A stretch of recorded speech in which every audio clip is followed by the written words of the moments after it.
Alguém está sem aí? Se está sem, só levantar a mão, irmã, chega perto ali e te entrega. Então todos têm aí, né? A gente vai então iniciar esse estudo.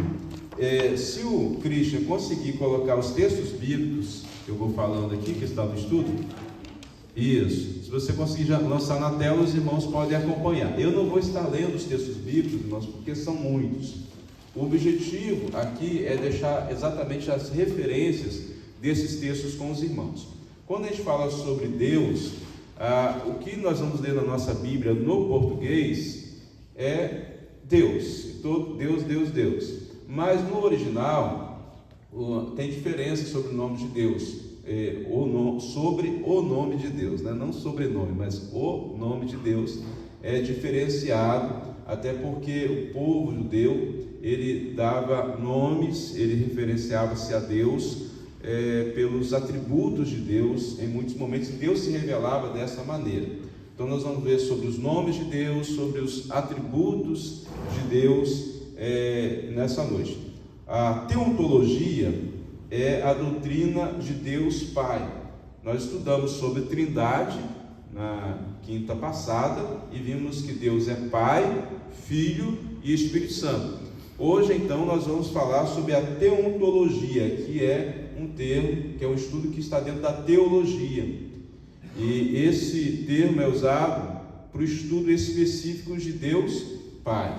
Aí quinta que vem nós vamos estudar sobre Jesus Cristo, a cristologia, e a gente vai também estudar na outra quinta a pneumatologia, que é sobre o Espírito Santo de Deus, ok? Então já falei o que é aí a teontologia, que ela trabalha muito a teologia sistemática, que busca compreender a Deus. O que é sistemática? É o sistema onde você vai estudando textos bíblicos de forma organizada para você compreender melhor quem é Deus, quais são os atributos de Deus, o que Ele faz, o que Ele espera de nós, o que Ele tem para nós. É claro que hoje aqui não dá para a gente entrar em detalhes sobre Deus, que aliás a gente estuda sobre Deus e a gente só vai saber, como o apóstolo Paulo diz, quando Jesus voltar, aí nós veremos como é. Mas a teologia é o estudo sobre, e a cada dia a gente descobre coisas mais, e principalmente para o nosso viver diário. Na declaração doutrinária da Igreja Batista, e nós temos isso aí que a gente passou em PDF para os irmãos sobre a declaração na nossa igreja mãe, pelo WhatsApp, e diz assim: Deus Pai, Deus como Criador, manifesta disposição paternal para com todos os homens. Historicamente, Ele se revelou primeiro como Pai ao povo de Israel, que escolheu consoante os propósitos de sua graça. Ele é o Pai de nosso Senhor Jesus Cristo, a quem enviou a este mundo para salvar os pecadores e dele fazer filhos por adoção. Aqueles que aceitam Jesus Cristo e nele creem são feitos filhos de Deus, nascidos pelo seu Espírito, e assim passam a tê-lo como Pai Celestial, dele recebendo proteção e disciplina. Então esse aqui é o resumo dentro da declaração doutrinária dos batistas, quem é Deus Pai. Eu faço uma citação aqui de Andrei Vitov. Ele era russo, ele nasceu e cresceu no regime comunista e ateu, mas aos 27 anos ele teve um encontro com Jesus, e ele declarou assim: sem Deus a vida não faz sentido. E a gente pode compreender isso que Andrei Vitov fala quando a gente pensa nessa figura de Deus como Pai. Como que a gente vê hoje, muitas vezes, uma criança que não tem um pai, o quanto que ela gostaria de ter? Como que muitas vezes a gente se sente seguro, né, também quando a gente está nos braços do nosso pai, não é verdade? Quando criança, pai traz segurança, é o nosso modelo de vida. Deus é assim, nós devemos olhar para Deus como Pai, aquele que cuida de nós, tendo a nós realmente como filhos. Mas aí nós vamos ver primeiramente sobre os nomes de Deus. O primeiro, nós já até falamos na quinta passada, que é Elohim. É um nome hebraico, ele é plural de Eloá, ele se encontra nesses textos de Gênesis 1, capítulo 1, Deuteronômio 36, 15, né, ele aparece aí no singular, ou ele aparece também na língua caldaica, que é o antigo aramaico, lá em Esdras 7:12, como Elá, mas significa a mesma coisa, né? Ele se traduz como o forte, o poderoso, o supremo, o Criador. Então, Elohim é um nome que é usado também, até na própria Bíblia, para descrever outros deuses, porque ele está no plural. Então, fala-se Elohim, então são deuses. Mas quando se refere ao Deus Criador dos céus e da terra, a referência ali no plural não está como vários deuses, mas sim como a composição da Trindade, Pai, Filho, Espírito Santo. Vimos isso na quinta passada, que o nosso Deus, ele é Deus em plural, ele existe em três pessoas distintas, como Pai, como Filho e como Espírito Santo. Estar no plural também, aí no Antigo Testamento, demonstra a majestade, a grandiosidade e a singularidade de Deus, a sua completude. Não há outro Deus, porque ele é suficiente em si, ele é completo em si. Nós temos lá Gênesis 1:26, quando temos também essa declaração. No Novo Testamento, nós já não temos Elohim, nós já temos a língua grega sendo escrita, então já aparece separadamente o Deus no plural e os deuses como os outros deuses que não são deuses verdadeiros. Então nós temos o termo Theos, que é Deus. Todo Theos na Bíblia se refere ao Deus verdadeiro, Criador dos céus e da terra. Por exemplo, lá em Mateus capítulo 1, verso 23. Só que Theoi, no Novo Testamento, se refere a outros deuses. Então, já no Novo Testamento, há uma diferença aí do plural e do singular. Um outro nome que é dado a Deus é Adonai, que significa Senhor e Mestre. Nós vemos em Êxodo 24, verso 7, e muitos outros textos, e especialmente no Antigo Testamento. Por quê? Como Deus falou para o povo de Israel assim: não tome o nome santo do Senhor teu Deus em vão. Então eles ficavam com muito medo, nós vamos falar sobre esse nome sagrado de Deus aqui, de pronunciar o nome de Deus. Aí começavam a chamar a Deus de Adonai, Senhor. Adonai é um termo usado para todo senhorio. Então alguém que era senhor de escravos era Adonai. Qualquer senhor, o senhor da casa era Adonai. Só que quando se referia a Deus, se referia a ele como Senhor dos senhores. Seria um Senhor com S maiúsculo, né? Então Adonai, se referindo a Deus, ele é o Senhor do Senhor, o Mestre dos mestres. No grego nós temos Kurios, lá em Atos 19:20, que também tem o mesmo significado de Senhor. Então no Novo Testamento, Deus também é chamado de Senhor. Outro termo, outra expressão é Já, que é uma expressão muito usada na Bíblia como abreviação do nome de Deus, de Javé ou de Jeová.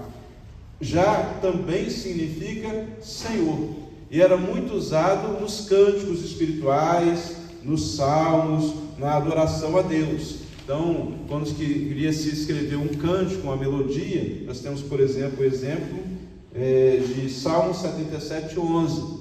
Geralmente na composição se usava Já, e assim compunha-se um hino em adoração a Deus. O outro termo é Hassem, que significa o nome. Esse termo não é encontrado na Bíblia, mas ele é comumente usado pelos judeus para se evitar dizer o nome santíssimo de Deus. Então, diz o nome, né? Adoremos o nome, reverenciemos o nome, para se evitar usar o nome do Criador. Então, uma linguagem coloquial, muito usada no contexto, no cotidiano do povo. Aí nós chegamos então a um nome que então o nome considerado o nome sagrado, o nome santíssimo de Deus. O nome mesmo, na sua completude, se perdeu na história. Por quê? Como o povo de Israel não podia citar o nome de Deus em vão, eles tinham medo de fazer isso, então até nas escritas eles começaram a usar o chamado tetagrama, que são as 4 consoantes do nome, mas sem vogal. Então, Y, H, W, H. As vogais aqui poderiam ser qualquer uma vogal. Então, hoje não se tem exatamente quais eram as vogais que estavam aí. Na tradução mais antiga, se traduziu para nós, no nosso português, como Jeová, porque o Y aí teria também esse som aí de J, ou Javé, ou nas traduções mais atuais, usando exatamente as consoantes e colocando algumas vogais aí no meio, seria o nome então de Iavé. A gente não sabe exatamente, não se pode afirmar que sejam essas vogais e que esse seja então o nome que Deus apresentou para o seu povo de Israel como seu nome santíssimo. É um nome hebraico e, como eu disse, no decorrer do tempo se perdeu a ideia de quais seriam essas vogais. Mas o mais aproximado, segundo os melhores estudiosos, seriam então aí Jeová ou Iavé. Temos lá em Gênesis 2, verso 4, quando esse nome também é apresentado ao seu povo, né? Deus se apresenta como Iavé, se apresenta como Jeová, que significa aquele que existe por si mesmo. Isso é algo muito profundo sobre o nome de Deus, porque aqui você começa a ter as características e os atributos de Deus. Ele é eterno, ele não tem princípio e ele não tem fim. Ele não passou a existir a partir de algum momento, ele jamais foi criado, ele existe por si mesmo, tá? E essa está aí a grandeza de Deus. É muito comum na classe de doutrina, principalmente os mais novos, perguntarem: pastor, quem criou Deus? E aí eu falo assim: se eu responder quem criou Deus, eu vou ter que responder quem criou Deus. E depois eu vou ter que responder quem criou Deus. E eu vou ter que responder também quem criou. Ele não vai parar. Tem que ter um início. E a Bíblia diz que Deus é o alfa e o ômega, o princípio e o fim. Nele se inicia e nele se termina todas as coisas, porque ele é a vida. Ele não foi gerado, ele gera todas as coisas. Então, essa autoexistência de Deus. Lá em Êxodo 3, verso 14, a palavra de Deus, quando ele se apresenta, e ele diz assim: o meu nome, qual é o seu nome, né? A pergunta do patriarca a ele. Ele responde: eu sou o que sou. É interessante a gente lembrar ao falar sobre a cristologia, Jesus também se apresenta como eu sou. Então ele é Deus. O eu sou é o que? É o absoluto. É aquele que era, que é e que há de vir. Então Deus, ele tem a empregação, como se emprega esse nome, se coloca realmente a sua autoexistência. Ele era, é e há de ser. Alguma tradução também coloca: eu me manifestei, eu me manifesto e eu me manifestarei. Então esse eu sou de Deus mostra a sua plenitude, não tem nele sombra de mudança. Por exemplo, é muito comum a gente falar assim: porque eu sou assim. Na verdade, ninguém é. A gente está em mudança e transformação. Se você olhar o que você está hoje, não é o mesmo que você estava ontem, em todo sentido. Fisicamente, a gente envelhece, a gente mudou a forma de pensar, não é verdade? A gente mudou formas de agir. Quantas coisas já mudaram na nossa vida e vão mudar ainda. Então nós somos passíveis de mudança. Deus não. Deus, ele é o eu sou. Ele não está, ele é. Então o que ele era no passado, ele é no presente e ele será no futuro. Isso é importante para a gente entender quando a gente vai estudar, por exemplo, a Bíblia. Algumas pessoas questionam e falam bem assim: porque o Deus do Antigo Testamento é diferente do Novo Testamento. Não é não.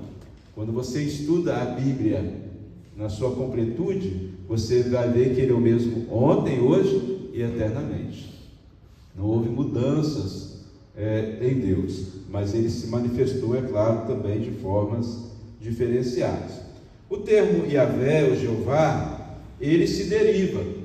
Então você vai ter expressões, por exemplo, Yahvé Jireh, ou Jeová Jireh, significa Deus proverá, o Senhor proverá. Nós temos lá descrito em Gênesis 22, versos 13 a 14. Ele é o Deus da nossa providência, que providenciou para nós o escape da morte eterna por meio do seu Filho. E Ele provê para nós também todas as coisas. Então, no momento que você estiver em falta com alguma coisa, você precisa lembrar disso. Deus é meu Jeová Jireh, é o Deus que provê todas as coisas, e Ele não vai deixar em falta. É até interessante que eu ouvi alguém falar certa vez que a gente pede a Deus assim: Senhor, não me deixe faltar o pão de cada dia. Bom, mas já é a promessa de Deus que Ele não vai deixar faltar o nosso pão de cada dia. A gente precisa aprender a agradecer a Deus, porque Ele não nos deixa faltar. Ele sempre vai prover tudo o que a gente necessita. E compreendendo isso, nosso coração, as aflições saem do nosso coração. Porque você olha hoje e vê assim: como é que eu vou fazer?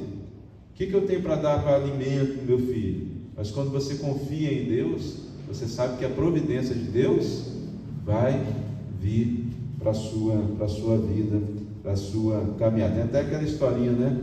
Engraçado que o crente estava orando, né? Pedindo providência de Deus para o alimento, porque ele já não tinha. E então alguém lá que era satanista falou bem assim: manda entregar isso aqui lá na casa do crente, mas fala com ele que não foi Deus que mandou, não, foi Satanás. E quando entregou aquilo para o crente e falou isso, o crente falou assim: quando Deus manda, Satanás também obedece. Então a pessoa sabe que toda providência ela vem de Deus. Ele é Jeová Jireh. Ele também é Jeová, o Yahvé Nissi, que é o Senhor, é a minha bandeira, que é o que Israel via em Deus. Era uma nação santa. Deus chama isso a igreja. Nós somos a nação santa, o povo adquirido de Deus, e Deus é a nossa bandeira. Isso é importante a gente pensar também quando a gente pensa como país.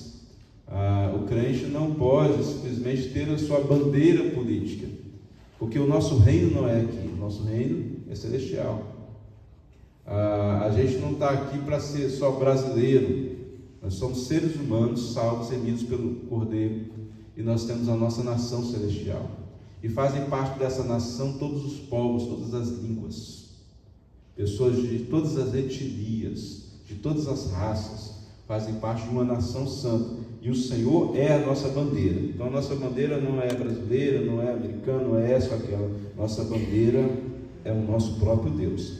E Yahvé Shalom, Jeová Shalom, que o Senhor é paz. Está lá em Juízes capítulo 6, verso 24. Enquanto Baal, era o Deus da guerra, que se apresentava lá diante do povo de Israel, desprovido de amor, desprovido de compaixão. Nós temos episódio lá de Elias, com os profetas de Baal. E Yahvé é diferente, Ele é o Deus da paz, Ele é o Deus que promove a paz, e a paz de Deus, que excede todo entendimento, ela inunda o nosso coração. Outro termo é Yahvé Sabá, que é o Senhor dos exércitos. Está lá em 1 Samuel capítulo 1, verso 3. Todos nós travamos batalhas espirituais. E como que nós vencemos essas batalhas espirituais? Tendo o nosso general. Nós temos um canto que fala isso: nosso general é Cristo, não é isso? Ele é o Senhor dos exércitos. Ele nos faz vitoriosos sobre todas as artimanhas do inimigo. Outro termo é Yahvé, é até difícil falar esse termo, Makadesh, que significa o Senhor vos santifica. Êxodo 32, verso 30. O homem por si mesmo, nós por nós mesmos, não conseguimos vencer o pecado, mas se nós confessarmos o nosso pecado, o Senhor é fiel e justo para nos perdoar e nos purificar de todo pecado. Deus, que é santo, santo, santo, Ele nos santifica. A Bíblia fala isso diversas vezes: achegai-vos a mim. Quando nós nos achegamos a Deus, nós somos santificados na sua presença. E a verra, que o Senhor é meu pastor, é o Salmo 23. Vamos falar juntos? O Senhor é meu pastor e nada me faltará. Deitar-me faz e verdes pastos, Guia-me mansamente às águas tranquilas. Refrigera minha alma. Guia-me pelas veredas da justiça, por amor do seu nome. Só tem. Aí, mas é um salmo bem conhecido. O Senhor é meu pastor e nada me faltará. Essa é a certeza que nós temos que ter. Somos ovelhas do sumo pastor Jesus. Outro termo é Yahvé. Eu nem sei falar esse termo aqui. Fala aí, Luciana. É isso aí de Sequenu, né? Que o Senhor, justiça nossa. Jeremias capítulo 23, verso 6. Então, o Senhor é a nossa justiça. Lá no Salmo 37, nos fala que o Senhor vai exaltar a nossa justiça como a luz do meio-dia, que a gente deve confiar em Deus. Então, não se preocupe se houver injustiça nesse mundo. Deus cuida da sua justiça. Jesus também ilustra naquela parábola, né, da viúva e do juiz iníquo, que ela ficava ali perturbando o juiz, até que o juiz falou bem assim: eu não sou justo, eu sou iníquo, mas para essa mulher parar de me perturbar, eu vou atender. E a palavra de Jesus é: olha, Deus não ama vocês? Quanto mais o Pai Celestial não vai atender as vossas orações, que de dia e de noite você clama a Ele. Então não tenha dúvida, Deus é a nossa justiça. Nós temos Yahvé, que é o Senhor que me dá a recompensa. Jeremias capítulo 51, verso 56. Lembrando que Jeremias foi considerado profeta chorão, porque ele sofre muito na sua vida. Temos lá Lamentações de Jeremias. Ele prega toda a sua vida e o povo não crê. Só após a morte de Jeremias é que o povo vai então se converter. Você imagina, aqui a gente pregando a vida toda, não tiver uma conversão. Que pastor que aguenta isso? Que pregador que aguenta isso? Tá? Mas Jeremias tinha essa certeza, que a recompensa dele vinha do Senhor. Às vezes você faz o bem e aquela recompensa não vem, mas ela vem do Senhor. Espera no Senhor e confia nele. Yahvé Naquer, que é o Senhor que fere, castiga e pune. Ezequiel 7, verso 9. É interessante a gente entender que não se brinca com Deus. Ele é zeloso, mesmo que estamos debaixo da graça. Mas o autor aos Hebreus, ele vai dizer: quanto mais condenação haverá sobre aquele que menosprezar a graça de Cristo. Então, a graça de Cristo não significa que porque Deus perdoa, eu posso viver agora a minha vida de qualquer maneira, porque Deus vai punir todo o pecado. Yahvé Rafá, que é o Senhor que cura, Êxodo 15, 26. Ao mesmo tempo que o Senhor fere e condena e pune o pecado, Ele também cura aquela pessoa que está confessa e arrependida. Isso aconteceu várias vezes com o povo de Israel. O povo de Israel vai lá para o cativeiro, por quê? Porque tinha pecado. Mas no momento que eles se arrependem, Deus restaura, Deus cura. Então, para ter cura na nossa alma, é preciso haver arrependimento, confissão, é preciso haver conversão. E Yahvé Chamar, o Senhor está ali. Ezequiel 48, verso 35, muito direcionado isso a respeito da cidade santa, do templo de Jerusalém. Mas onde houverem 2 ou 3 reunidos, o Senhor está ali, a presença de Deus conosco. Então, esses são os principais. Há outras derivações, mas queremos passar esse. E um outro termo que existe sobre Deus é El, que também se deriva, é um termo hebraico singular para Deus. El é Deus, né? Lá no Salmo 78, verso 35. Aí nós temos El Elion, que significa Altíssimo, o mais forte dos fortes, Gênesis 14, verso 18 a 20. Então não há quem seja mais elevado que ele, mais forte do que ele, mais exaltado do que ele. Ele é acima de tudo e de toda a transcendência de Deus. Nós temos também El Roi, o Deus que me vê, Gênesis 16, verso 30. Você está em aflição, você está em luta, Deus está vendo. Está em pecado também, Deus está vendo. Deus é o Deus que vê. El Roi, viu aí? Achou? O Deus que me vê. No finalzinho da terceira página, aí, Gênesis 16, verso 30. Deus vê todas as coisas visíveis e invisíveis. Nós temos El Shaddai, o Deus Todo-Poderoso, Êxodo 6, verso 13. Os poderes das trevas existem, mas eles são limitados. Os poderes dos homens são temporais. A pena daquelas pessoas que se acham no poder e se acham. Daqui a pouco está lá sepultado, virou pó de novo. Mas El tem todo o poder. Elias demonstrou isso na batalha contra os profetas de Baal. Enquanto Baal não conseguiu fazer nada, Elias até zomba dos profetas de Baal. Deus de Israel fez tudo, ele tem todo o poder. El Olam, o Deus eterno, o eterno Deus, Isaías 40, verso 28, diferente de qualquer pretenso Deus, Deus nunca foi criado, como nós já falamos antes. Então, esses são alguns nomes de Deus, principais nomes que a Bíblia fala sobre Deus, como Deus Pai. Por que eu estou colocando esses nomes aqui? Porque quando os irmãos estudarem a Cristologia e a pneumatologia sobre Cristo e sobre o Espírito Santo, os irmãos vão ver que esses nomes também se relacionam a Jesus e se relacionam também ao Espírito Santo, para vermos que o Espírito Santo e Jesus também é Deus, assim como Deus Pai. Vamos ver então agora sobre a natureza de Deus, que é algo muito importante da gente entender. Primeiro, Deus é transcendente. Ele vai além do conhecimento, da compreensão, do alcance das possibilidades da criação. A gente não consegue compreender Deus. Falar sobre Trindade, a gente pode traçar, fazer até um escudo sobre a Trindade, o gráfico, mas a nossa mente não alcança tudo isso.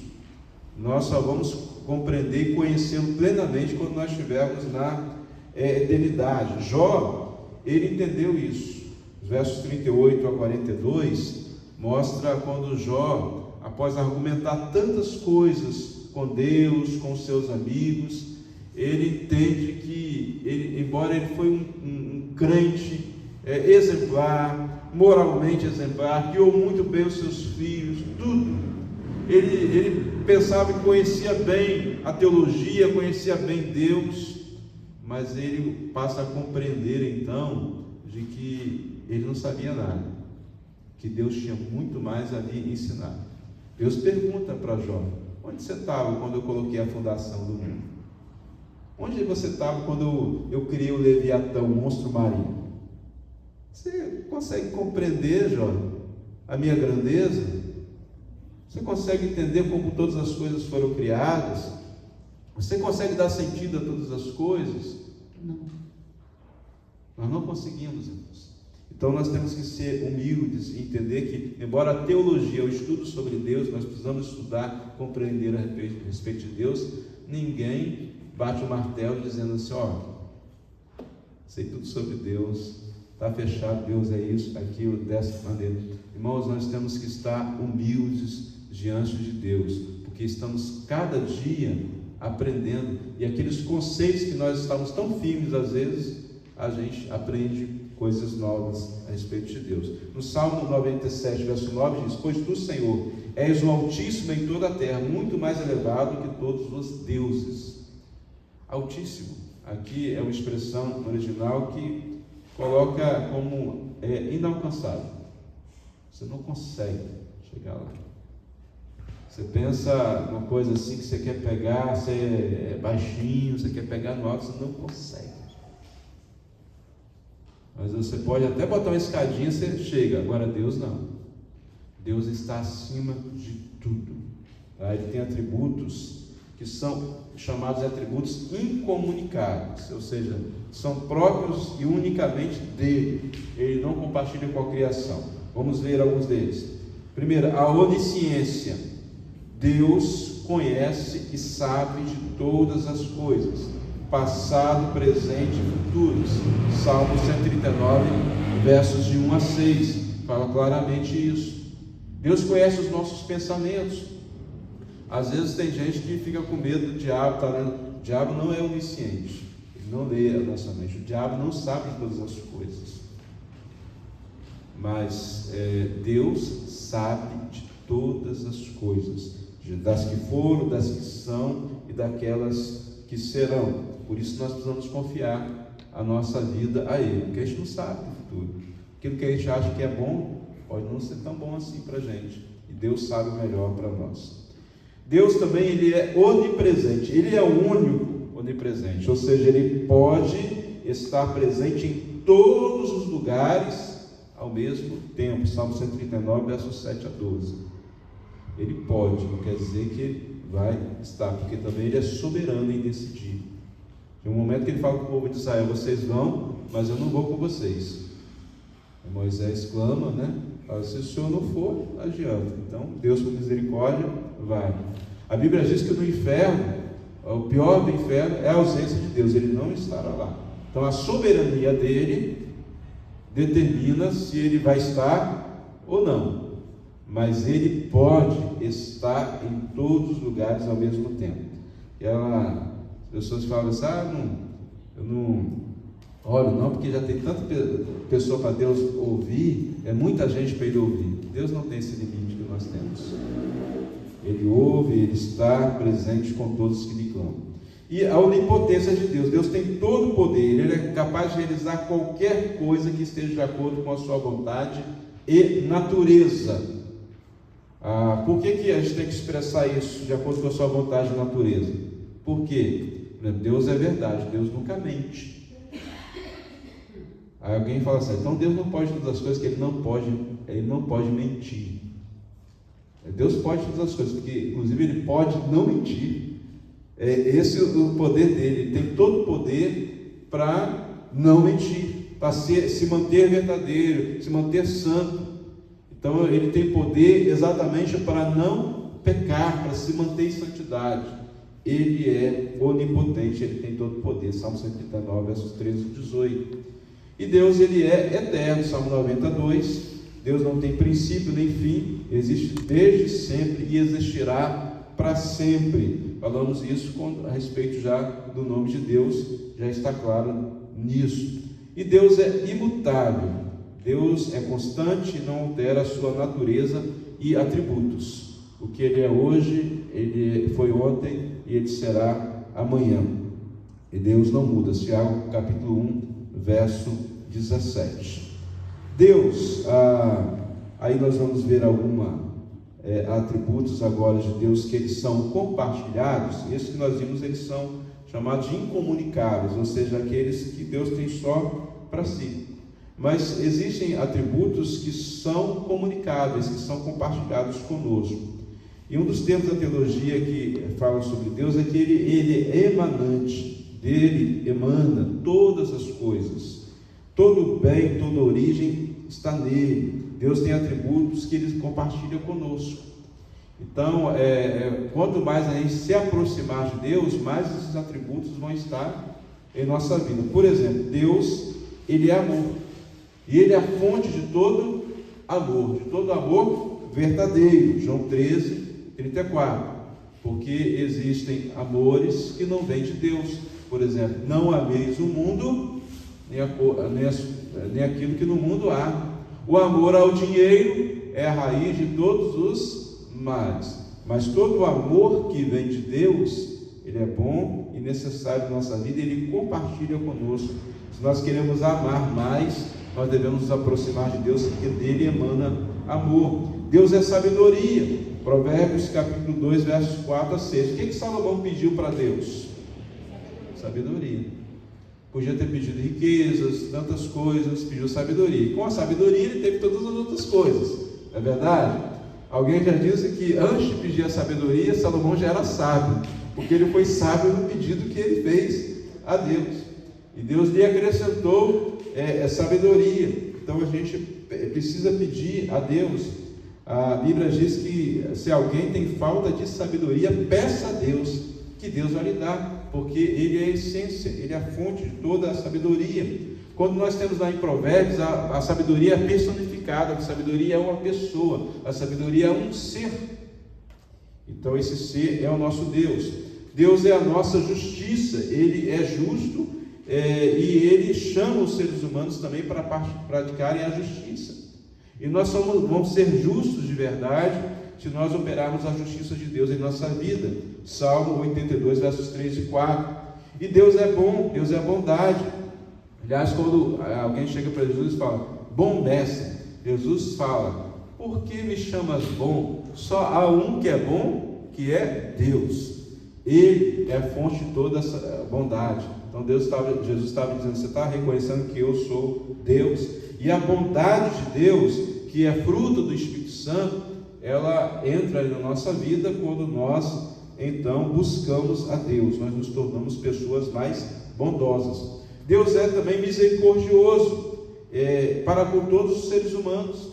A Bíblia diz que a misericórdia do Senhor é a causa de não sermos consumidos. E a Bíblia nos chama também a sermos misericordiosos. Os misericordiosos alcançarão misericórdia. Isso Jesus nas bem-aventuranças, Mateus capítulo 5, versículo 7. E uma variedade de atributos de Deus, que nós passaríamos aqui uma vigília para falar, mas aqui cito alguns, apenas para entender que há atributos de Deus que são compartilhados.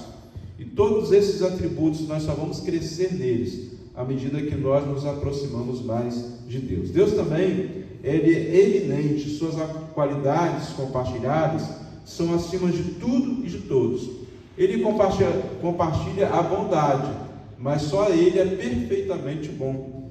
Ele compartilha a santidade, nele nós nos santificamos, mas só Deus é santo, santo, santo. Ele compartilha amor, mas só Ele é perfeitamente amor, entendeu? Está mais elevado de que todos. Deus também é espírito e ser pessoal que se relaciona conosco. João 4:24. Deus é espírito, importa que os que o adorem em espírito, não é? Verdade. O nosso espírito precisa se relacionar com o Espírito de Deus. A Bíblia diz que o Espírito de Deus testifica com o nosso espírito que somos filhos de Deus. Quando nós falamos sobre o ser humano, estudarmos sobre essa parte, nós vamos ver que o ser humano é corpo, alma e espírito. E essa parte nossa, que é o espiritual, é que se relaciona com o divino. Ou vamos se relacionar com as trevas, ou vamos nos relacionar com a luz.